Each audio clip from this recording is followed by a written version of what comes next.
보면 그는 예수님을 영접한 사람은 아니었으나 어느 정도 그에 대해서 '아 저 사람은 그래도 노력했네.'라고 인제 완전히 미워할 수만은 없는 그러한 사람의 입장에 있습니다.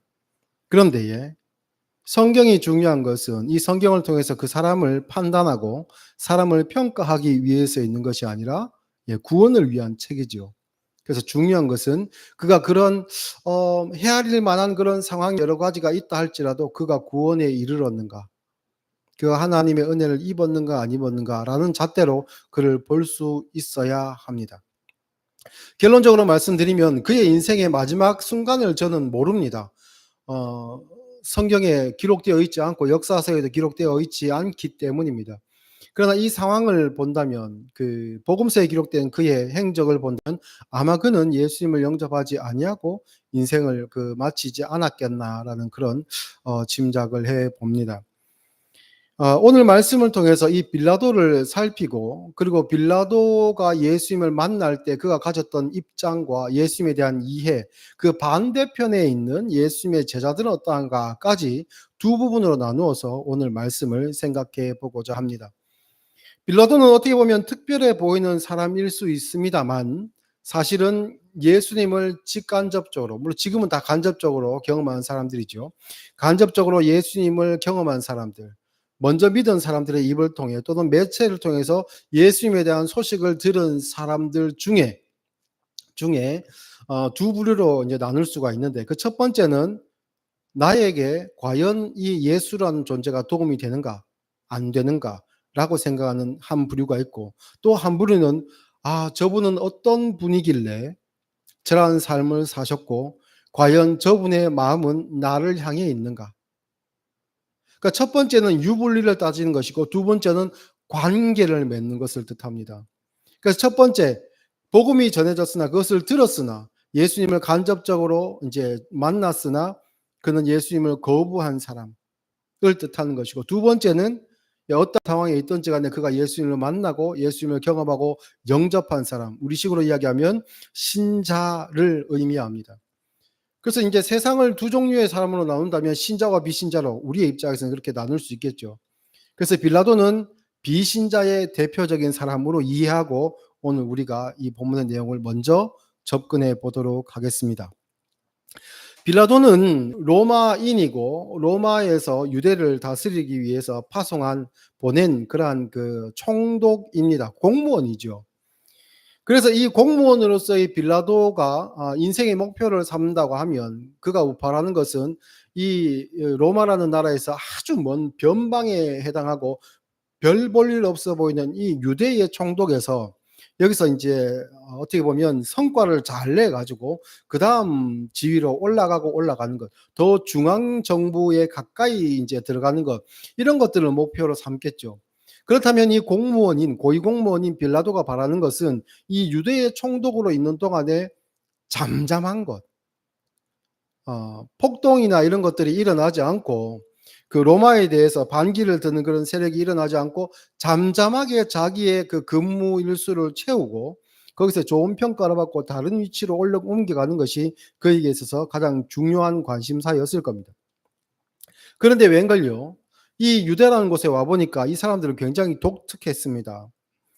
이들은 겉으로는 그 적대적인 마음을, 적개심을 표현하지 않고 굉장히 예의를 갖추는 듯 했지만 이들은 이방인들을 근본적으로 멸시하는 그러한 사람들이었습니다. 로마의 지배를 받고 있기 때문에 직접적인 적개심을 행동으로 잘 표현하지 못하지만 그 민족성이라는 것이 마치 주머니 안에 있는 송곳처럼 어느 순간 삐쭉삐쭉 튀어나오는 것을 빌라도는 감지할 수 있었을 겁니다.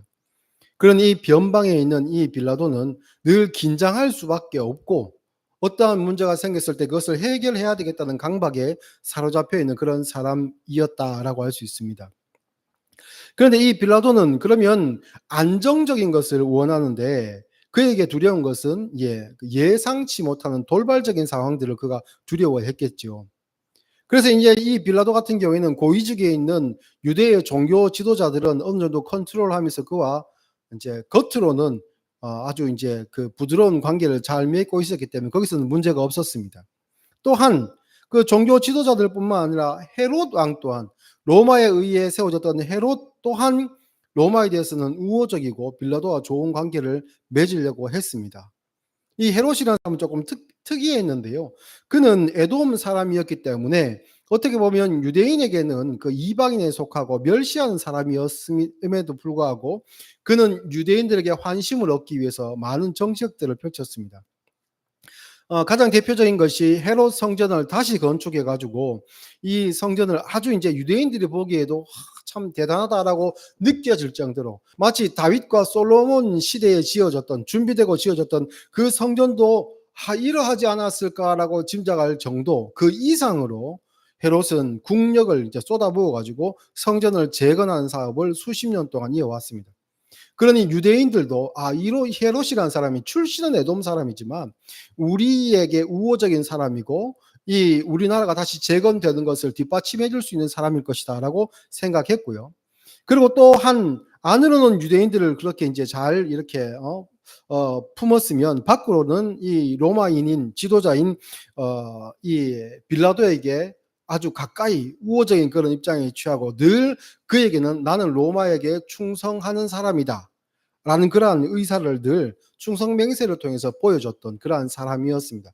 어떻게 보면 처신을 잘 했던 사람이지요. 그래서 빌라도 입장에서 봤을 때에 종교 지도자들과 또 이제 물론 이제 분봉왕 세워진 사람이지만 이 헤롯 같은 사람이 다 자신에게 적대심을 그대로 드러내지 않았기 때문에 여기는 안정적으로 잘 관리하면 이 위험한 상황을 잘 이렇게 넘겨갈 수 있겠다라고 그는 생각했습니다. 그런데 웬걸요? 한 청년이, 무명의 청년이 몇 년 전부터 등장했는데 그가 전국에 있는 사람들의 마음을 뒤흔들기 시작했습니다. 그가 있는 곳에서, 그가 설교하는 곳에 수만이 되는 사람이 모이기도 하고 그곳에서 기적이 일어나고 또한 병자도 낫고 심지어는 죽은 사람까지 되살아났다는 그런 이야기까지 들리게 됩니다. 그리고 심지어는 이 유대인들이 특별히 많이 모인 이 명절에 이 예수라는 청년이 예루살렘으로 들어올 때에 많은 사람들이 그를 향해 이르기를 다윗의 자손이여라고 그렇게 칭했던 것을 봅니다. 여기서 다윗의 자손이라는 것은 왕족을 뜻하죠. 왕의 후손으로서 전통적인 그 왕의 계보를 잇는 자를 뜻합니다. 그래서 유대인의 왕으로 세워질 사람이라는 뜻이 되거든요. 그러면 헤로드 입장에서는 어떤 생각을 하겠습니까? 죄송합니다. 빌라도의 입장에서는 어떻겠습니까? 잘 관리되고 있는 헤롯이 있는데 사람들의 아주 절대적인 지지를 받고 있는, 그가 가는 곳마다 기적을 일으키고 능력 있는 말씀을 선포하는 예수라는 청년을 사람들이 모이면서 떠받드니까 이 사람은 불안정한 어떤 요소가 되는 겁니다. 변수가 되는 겁니다. 그러니까 이 사람을 관리해야 되겠죠. 아마 헤롯은 이 유대에 오고 난 뒤부터 예수님에 대한 소식을 들었을 때에 그에 대한 정보를 취합했을 것으로 아마 저는 예상을 합니다. 그러다 보니 이 독특한 청년에 대해서 관심을 가지면 가질수록 참 이해하기 힘든 사람이다라고 생각했지 않을까. 예, 그런 이제 짐작이 갑니다. 근데 처음 대면했던 장소가 어딘가? 예수님과 헤롯은 편안한 상태에서 죄송합니다. 또 자꾸 실수를 하게 되네요. 예수님과 빌라도가 처음 대면한 것, 서로에 대한 정보는 알 수 있겠었겠지만 처음 대면한 것은 고소와 고발로 인해서 예수님이 잡혀온 그 자리에서였습니다. 그렇기 때문에 이것은 평등한 위치에서의 인격적인 만남이 아니라 예수님은 끌려온 사람이고 빌라도는 이 예수님의 생사 여탈권을 쥔 사람의 입장에서 만나게 된 것이죠. 거기서 이제 예수님이 어떤 사람일지 빌라도가 이제 묻는 겁니다. 그 대화가 오늘 우리가 읽은 말씀이지요. 빌라도는 무엇이라고 묻습니까? 사람들이 너에 대해서 하는 말이 그게 뭐 어떤 그 이야기길래 사람들이 도대체 너에 대해서 이런 이야기들을 하는가? 그런 이야기들을 하면서 35절 말씀, 빌라도가 대답하되 내가 유대인이냐? 내 나라 사람과 대제사장들이 너를 내게 넘겼으니 내가 무엇을 하였느냐? 그러니까 네가 무슨 잘못을 했길래 저 사람들이 너를 이렇게 고발하느냐? 이거 완전히 고압적인 위치이죠. 내가 무엇을 쥐고 있다라는 것으로 이렇게 이야기하는 겁니다. 그때 예수님께서 하신 그 이야기, 대답과 이 빌라도의 대화를 이렇게 들여다보면 그렇습니다. 이 사람은 과연 위험 요소를 가지고 있는 내가 걱정할 만한 사람인가? 아니면 정말 예수님을 만난 사람으로서 예수님의 나라에 대한 소망을 보는 사람인가? 명확하죠. 유불리를 따지는 사람일 뿐이었습니다. 그와 대화를 통해서 예수님은 확신하셨죠. 그리고는 하신 말씀이 내 나라는 여기 속한 나라가 아니다. 만약 내 나라가 여기에 속한 나라였으면 나를 따르는 무리들이 나를 여기 잡혀가도록 놔두지 않았을 것이고 지금도 나를 구해낼 수 있을 것이다. 그러니 너는 걱정하지 마라. 너의 지위가 나로 인해서 흔들릴 일은 없다. 나는 진리에 속한 나라, 그 나라의 왕으로 온 것이다. 라고 예수님께서 말씀하십니다. 그래 네 말이 유대의 그러면 네가 유대인의 왕이냐라는 이 말에 대한 예수님의 답이 그러했죠. 네가 이야기하는 유대와 네가 근무하고 있는 유대와 내가 다스릴 내가 왕인 유대라는 나라는 다른 나라이다. 라는 것이 예수님의 답이었습니다. 그러니 이 사이에는 접점이 없죠. 그래서 예수님 통해서 빌라도가 위협을 받을 일은 영향을 받을 일은 없습니다. 그러면 오케이. 빌라도는 걱정할 게 없죠. 얘는 쳐내면 됩니다. 그러나 아마도 그의 양심이었는지 아니면 이후에 이 문제에 대한 그 추궁을 받았을 때에 당신은 왜 이 문제를 정확히 해결하지 못했고 법적으로 정확하게 결정하지 못하고 이렇게 함부로 처리했습니까라는 것을 면하기 위한 그 면책을 위한 그러한 수단으로서 자기는 이제 유대인들에게 책임을 완전히 떠넘기는 그런 퍼포먼스들을 하게 되는 그 이후의 일들이 있거든요. 이제 예수님은 자기에게 있어서 더 이상 변수가 아닌 그러한 존재로 이렇게 완전히 밀어내버리는 결과가 뒤에 이어집니다. 그럼에도 불구하고 그를 대하고 그를 바라보는 기독교인의 입장은 그래도 조금 이제 그는 이러한 요소들에서는 그래도 최대한 노력했네라고 어느 정도 긍정적인 그러한 시각을 가진 것이 우리 기독교인의 현실이죠. 그러나 구원에 있어서는 그가 진리이신 예수님을 만나고 거기에 대한 반응을 하는 입장에서는 그는 완전히 거리가 먼 사람이었습니다. 구원에 있어서는 거리가 먼 사람. 우리는 신앙인으로서 한번 꿈꾸는 것은 뭡니까? 예수님 한번 만나보는 거. 환상 속에서라도 꿈 속에서라도 예수님을 한번 만나보는 것. 그것이 마음의 소원이지요. 그런데 빌라도는 예수님을 직접 대면했습니다. 그럼에도 불구하고 그는 예수님을 유불리를 따라서 계산했고 내게 영향을 줄 수 없는 존재라는 것을 깨닫고 난 다음에는 자기를 위한 그 행동들을 다 하게 되고 예수님을 버리게 된 것이지요. 오늘날도 신앙생활을 하는 사람들 중에 간혹 이 신앙을 잘못 이해함으로 말미암아 예수님이 내게 도움이 되는 존재인가? 내가 신앙생활이라는 것을 하고 교회의 이름을 올리고 내가 교회에 출석하고 헌금을 하고 예배에 참여하게 되면 그러면 예수님은 거기에 대한 대가로 나에게 무엇을 해주시는 분인가? 내가 원하는 것을 주실 수 있는 분인가라는 것으로 계산적으로 접근하시는 분들이 간혹 있습니다. 그리고 그 계산은 어디에 속해 있는가 하냐면 하나님의 나라, 영과 진리에 속한 나라가 아니고 이 나라에 속한 이 땅에 있는 빌라도가 근무하고 있었던 그 땅에 있는 유대에 속한 조건들을 사람들이 기대하는 일들이 많이 있습니다. 그분들은 아직 어떻게 보면 인격적으로는 예수님을 만난 것처럼 보이지만 못 만난 사람이라고 할 수 있죠. 빌라도가 예수님을 보면서 마지막으로 했던 말이 뭡니까? 진리가 무엇이냐? 만약 그가 예수님을 통해 진리를 깨닫고 싶었으면 이 말을 하고 대답을 기다렸을 겁니다. 그런데 빌라도는 이 말만 던지고 돌아서 버리죠. 이게 무슨 뜻입니까? 진리가 무슨 소용이 있나? 당신이 말하는 영혼과 진리라는 것이 생명이라는 것이 무슨 소용이 있나? 당신은 지금 잡혀와서 내 발 아래에 엎드려 있고 당신의 목숨이 경각에 달려 있는데 누군가가 당신을 도와주지 않으면 이제 생명이 경각에 달려 있고 죽을 수밖에 없는데 당신이 이야기하는 진리가 무슨 소용이 있고 영혼이 무슨 소용이 있느냐. 웃기는 소리 하지 마라. 라고 하고 그는 바로 돌아서 버립니다. 예수님의 답을 듣지 않죠. 너무나도 불행한 선택이었습니다. 신앙생활을 하시다가 교회를 떠나시는 분들이 간혹 있는데요. 그분들은 이런 이야기들을 합니다. 내가 교회에서 상처받았다. 뭐 그런 이야기를 하실 수도 있고, 교회가 예수님의 사랑을 뭐 실천하지 못해서 교회는 예수님이 없는 거 아닌가? 저 사람들은 거짓말하는 것 같아. 라고 하면서 이제 교회를 떠나시는 분들이 있습니다. 물론 그것이 겉으로 볼 때는 나름대로 정당해 보이고 나름대로 그분들에게 이유가 될 수 있겠지만요. 저는 완전히 동의하지는 못합니다. 어떠한 모습이든 연약한 교회든 시끄러운 교회든 다투는 교회든 간에 하나님의 말씀을 통해 그는 예수님을 접할 수 있었고, 접한 예수님을 통해 그가 바랬던 것은 이 땅에서의 위로가 아니었을까?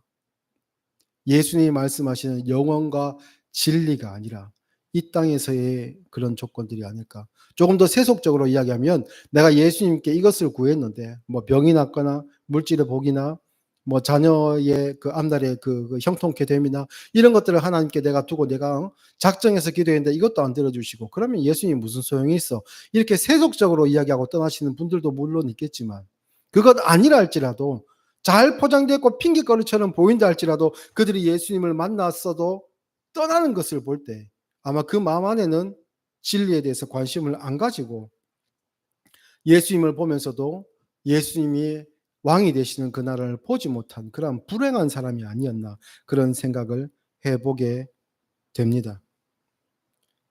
그리고 빌라도는 그 자신의 그 선택과 그가 가장 중요하게 생각했던 그대로의 삶을 그대로 쭉 이제 살아가게 되는 것이지요.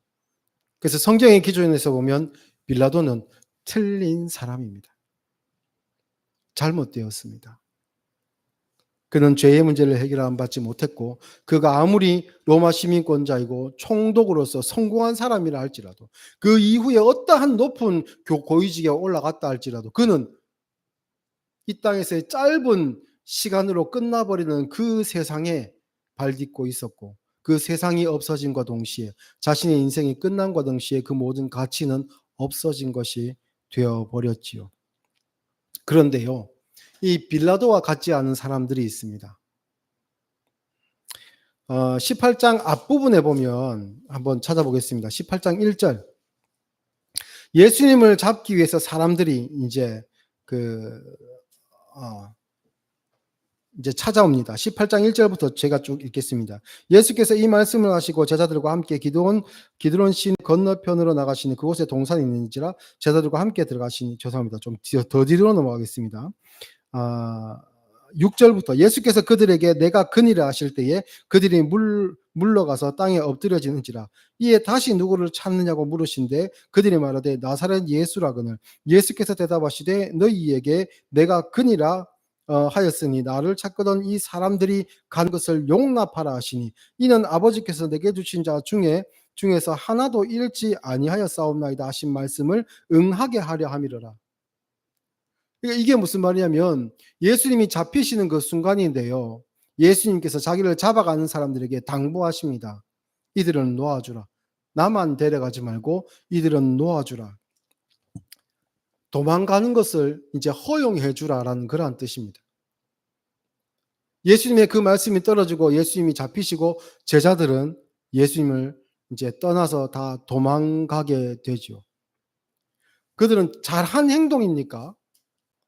제자들이 그 순간에 만약에 우리 신앙인으로서의 그들의 행동으로 이제 정답을 우리가 매겨보자면 다른 조금 이제 직접적으로 표현해서 우리가 그 자리에 있었다면 내가 예수님을 영접하고 예수님이 그리스도인이신 것을 아는 입장에서 내가 제자의 위치에 있었다면 나는 어떻게 했을까? 예수님을 잡아가지 못하도록 그 사람들과 싸워야 했던가? 그게 맞는가? 뭐 이런 생각들을 해볼 수 있잖아요. 정말 저는 청소년기에 꿈에 베드로의 그 입장이 되어본 적이 있었습니다. 그런 꿈을 꾼 적이 있었거든요. 그 왜 그랬는지 잘 모르겠지만 고등학교 때 뭐 교회에서 발표회 같은 거 하면 뮤지컬 같은 것들도 하고 연극 같은 것도 했는데요. 제가 맡은 배역이 베드로였습니다. 뮤지컬에서. 베드로였는데 그때 그 역할에 심취했던지 그랬던지 꿈에 예수님을 잡으러 온 사람들 그들 앞에 서서 이렇게 이제 막 몽둥이를 휘둘렀던 그런 기억이 있습니다. 예, 근데 아마 제 마음은 그랬었습니다. 그런데요, 오늘 본문을 보면서 다시 말씀을 준비하면서 제가 조금 눈을 두었던 것은 왜 제자들이 도망가고 그 부끄러운 모습으로 이렇게 비참한 모습으로 꽁무니를 뺐나 그런 생각을 옛날에는 했다면 이 말씀을 준비하는 지금의 입장에서는 그들을 바라보시는 예수님의 눈은 어떠했는가? 이 형편없는 제자잖아요, 어떻게 보면. 내가 죽을 때까지 예수님을 버리지 않겠습니다라고 서로 다짐했던 제자들인데 그런데 예수님의 이 말씀이 떨어지고 예수님이 잡히시자 예, 다 도망가 버렸죠. 한심한 제자들입니다. 그런데 예수님께서는 무엇이라 말씀하십니까? 아버지께서 내게 주신 자 중에서 하나도 잃지 아니하여 싸움나이다 하신 말씀을 응하게 함이로라. 이 도망가는 제자들, 이 제자들을 예수님께서는 잃어버리지 않겠다. 다시 찾겠다. 그 말씀을 예수님께서 하신 겁니다. 빌라도보다 어떻게 보면 못하죠. 빌라도는 자기가 가진 권한 안에서 예수님을 살려보기 위해서 노력한 그런 흔적들은 있는데 제자들은 그것조차 못했기 때문입니다. 그런데요, 예수님은 그들조차 잃어버리지 않기 위해서 도망가는 것을 허용해 달라고 말씀하시고 부활하신 이후에 그 못난 제자들을 예수님께서는 다시 찾아가셨지요. 마태복음 13장에 보면 씨 뿌리는 자의 비유가 등장합니다. 이제 이 파종을 위해서 씨를 뿌리는데 그가 씨를 뿌릴 때 어떤 그 씨는 길가에 이제 떨어지는 씨도 있고 어떤 씨는 얕은 돌밭에 떨어지는 흙이 얕은 돌밭에 떨어지는 그런 씨도 있고 가시떨기에 떨어지는 씨도 있고 그리고 좋은 땅에 떨어지는 씨도 있다라고 합니다. 그 앞에 있는 길과 돌밭과 그리고 가시떨기에 뿌려졌던 씨들은 다 결실하지 못합니다. 예. 좋은 땅에 떨어진 그 씨들만 결실하게 됩니다. 그러면서 예수님께서 마지막에 말씀하시는 것이 귀 있는 자는 들으라라고 하십니다. 이 말씀은 그 자체로서는 그냥 듣기로 윤리적으로 도덕적으로 듣기에는 이 말씀을 통해서 하나님의 나라를 볼 수 없다는 얘기입니다. 하나님께서 귀를 주신 자, 성령의 은혜를 주심으로 마음을 여신 자, 예수님을 영접한 자가 이 말씀을 볼 때에 그 말씀이 가지는 의미를 깨달을 수 있다라는 그런 의미인데요. 이런 생각을 해보게 되었습니다. 씨 뿌리는 자가 씨를 뿌릴 때는 먼저 무엇을 해야 됩니까? 씨를 뿌리는 밭이 필요하죠. 그렇죠. 그 밭에 만약에 돌이 가득하고 그 밭에 잡초가 가득하다면 그 씨 뿌리는 농부는 어떻게 하겠습니까? 먼저 밭을 맵니다. 돌을 이제 다 골라내죠. 골라내고 잡초도 다 뽑아냅니다. 왜냐하면 그걸 그대로 놔두면 씨가 자랄 수 없기 때문입니다. 다 밭을 메고 갈고 정리를 깨끗이 해놓은 다음에 씨를 이 사람은 농부는 어디다가 뿌립니까? 길가에 조금 뿌리고 돌밭에 조금 뿌리고 이렇게 안 하죠. 밭을 향해 뿌립니다. 농부가 씨를 밭에 뿌렸다는 것은 무엇을 의미하냐면 그 밭이 이미 준비되었다는 겁니다. 밭이 밭으로서의 자격을 스스로 갖춘 것이 아니라 농부가 그 밭을 이미 갈았고 내가 뿌리겠다고 생각했던 그 밭을 이미 갈았고 그 밭에 농부가 뿌린 씨앗은 반드시 결실하게 될 것입니다. 그 주위에 있는 다른 돌밭이나 가시떨기나 길가에 뿌려진 그런 씨앗들, 그 씨앗들은 이곳에 밭에 뿌리기 위한 목적으로 예수님께서 씨를 뿌리고 복음을 증거하셨을 때에 그것을 주위에서 간접적으로 들은 사람들, 이를테면 빌라도와 같은 사람들이라고 할 수 있겠죠. 그의 마음에 예수님은 죄가 없어 보여서 그를 살리고 싶어 했지만 자기가 바라고 원하는 것이 더 큰 것이었기 때문에 예수님이 가진 그 귀한 생명을 보지 못하고 예수님을 버렸지 않습니까? 어떻게 보면 빌라도는 가시떨기와 같은 돌밭과 같은 길가와 같은 그러한 사람이었을 수 있습니다. 그런데 제자들은 어땠습니까? 예수님께서 목표하셨고 예수님이 만나셨고 예수님이 사랑하신 자들입니다. 그들은 이미 준비가 되었습니다. 겉으로 볼 때는 지금 이 자리를 도망간 사람들, 자기 목숨을 지키기 위해서 부끄러운 모습으로 꽁무니를 빼며 도망가는 그 제자들의 모습이 저 길가보다 못하고 돌밭보다 못한 그러한 사람으로 보일 수 있지만 예수님께서는 그곳에 씨를 뿌리시겠다라는 마음을 가지시고 경작하고 계신 것, 밭을 메고 계신 것이죠.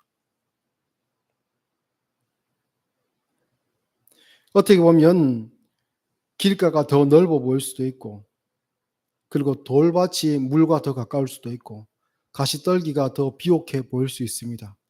그러나 농부는 그 밭에 씨를 뿌렸습니다. 일본의 초등학교 교과서에는 아이들에게 교훈을 주기 위해서 이런 내용을 실어 놓았다고 합니다. 길고양이 한 마리를 거두어서 정성스럽게 키운 사람이 있었는데요. 그 고양이도 자기의 주인으로 생각하고 그 주인을 따르고 퇴근길에 내리는 버스 정류장에 매일마다 이렇게 마중을 나가서 기다리는 그런 고양이가 있었다고 합니다. 그런데 이 고양이를 10년 동안 키우던 주인이 고양이보다 먼저 세상을 떠났다고 합니다. 그럼에도 불구하고 고양이는 매일 주인을 마중 나가서 기다리던 그 버스 정류장에 주인이 죽은 이후에도 나가서 기다리고 있었다라는 그러한 이야기를 이제 초등학교 교과서에 실어 놓았다고 합니다. 우리는 이런 이야기를 들으면 어떤 마음이 생깁니까? 짠하죠. 얼마나 고양이와 그 사람과의 교감이 그렇게 이제 찐했을까, 가까웠을까, 내밀했을까. 서로 둘만이 알고 있는 그런 관계. 고양이의 상태를 바라보는 그 주인의 그 눈과 또한 주인을 바라보는 고양이의 눈이 너무 특별한 것이죠. 고양이는 다른 사람을 보는 눈과 그 주인을 보는 눈이 달랐고, 또한 이 주인 또한 다른 고양이들을 보는 눈과 나의 고양이를 보는 눈이 분명히 달랐을 것입니다. 그 이후에 얼마나 참 마음이 아픕니까? 그 사랑이, 그 관계가 깊었고 컸던 만큼 그 이후의 시간들이 더 힘들 것이라는 것을 우리는 압니다. 그래서 찬한 마음이 생기죠. 할 수 있으면 저 고양이를 내가 거두었으면 좋겠다는 그런 마음도 가지게 되는 것이 아마 우리의 정서일 겁니다. 그런데요, 놀랍게도 일본 교과서에는 이 내용 뒤에 이런 교훈을 붙였다고 합니다. 주인이 살아생전에 고양이에게 은혜를 베풀었다. 고양이는 그 받은 은혜를 알고 마땅히 그 은혜를 갚고 있는 것이다. 사람은 은혜를 입었으면 갚을 줄 알아야 한다. 우리의 정서와 다릅니다. 많이 다릅니다. 주고받는 관계, 그런 관계로 생각하죠. 그런데 우리는 어떻습니까? 둘 사이에 주고받는 계산적인 관계가 아니죠. 마음을 나누고 그를 사랑합니다. 애정을 가집니다. 그를 위해서 내가 어떤 고양이 자체보다 더 많은 비용을 지불하더라도 이 고양이를 어려움에서 건져내려고 하면 그것을 지불합니다. 고양이가 병에 걸려서 질병이 생기거나 어떤 그 수술해야 되는 그러한 일들이 있어가지고 수술비가 들 때 고양이를 사는 것보다 더 들어간다 할지라도 이 고양이는 나에게 특별한 존재이기 때문에 그것을 지불합니다. 그것이 사람의 마음이지요.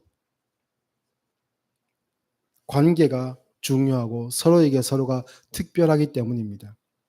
예수님께도 마찬가지입니다.